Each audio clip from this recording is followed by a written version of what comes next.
Joining me now is Alan Hibbard. He's a precious metals and alternative money specialist at goldsilver.com. Alan, great to have you on the show. Just as we've seen some profit taking after what's been a very strong year for the major indexes, in fact, their best year since 2021, we have seen the price of cryptocurrency fall back a little bit. Regardless, do you think Fed Chair Powell's assessment that Bitcoin is like gold is true? Yeah, absolutely. So it has been a great year for the S&P, but even slightly better year for gold and obviously a significantly better year for Bitcoin. But yeah, in this case, I do actually agree with Powell. Bitcoin is more of a competitor to gold, and it's not so much a competitor to the dollar. What a lot of people forget is that money and currency are two completely different use cases. They're very different. They're different problems you're solving for, and they require different solutions. So if you want to store your value over a long period of time, you want something like gold or Bitcoin. That necessarily makes them heavy and slow. So they're not going to be used in day-to-day purchases like buying a cup of coffee. On the other hand, if you want something that's optimized for high throughput and high speed with low friction, you want a currency like the dollar or any of the other 200 sovereign currencies.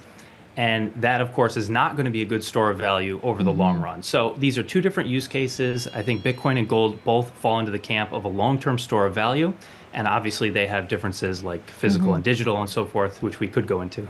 What is your outlook for cryptocurrency, Alan, in the new year?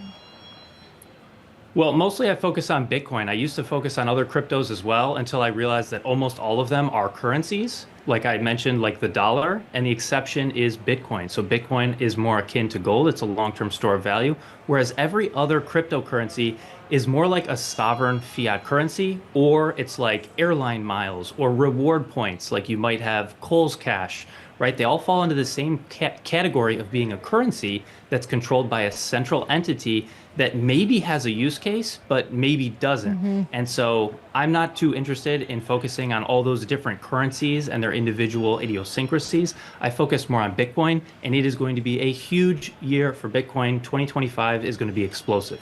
Interesting. Now, in terms of precious metals, do you have the same forecast for that group as well?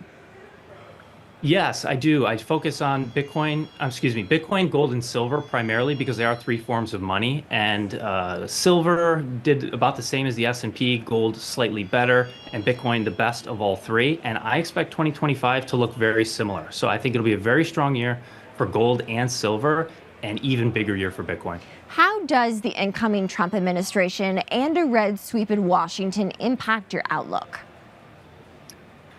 Well, this might be controversial, but on the long arc of things, I think it's just noise, and I think it's kind of indifferent. I know that's really controversial in the Bitcoin community, but what's going to happen with Bitcoin is inevitable. It's just like if Trump had had two terms back to back, something would have happened. If we had someone in between like Biden, something would have happened. If it wasn't Trump, something would have happened. But eventually, Bitcoin is going to be adopted by the United States government.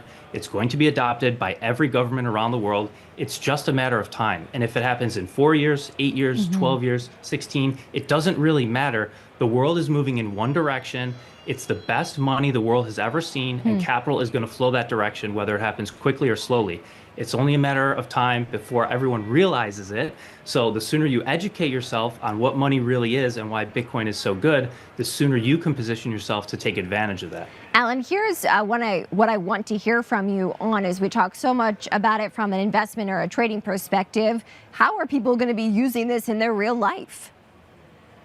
Yeah, a long-term store of value. So it's ironically unsexy to hold Bitcoin, just like it's unsexy to hold gold. You sort of buy it and you forget about it, and that's how you use it. The use case is holding it, unlike a currency where the use case is spending it. So the use case of a currency is for it to move, and people often brag about how fast their currency is and how low the fees are. That's the use case, but holding onto a currency does you absolutely nothing. You don't want to hold a currency for the long term.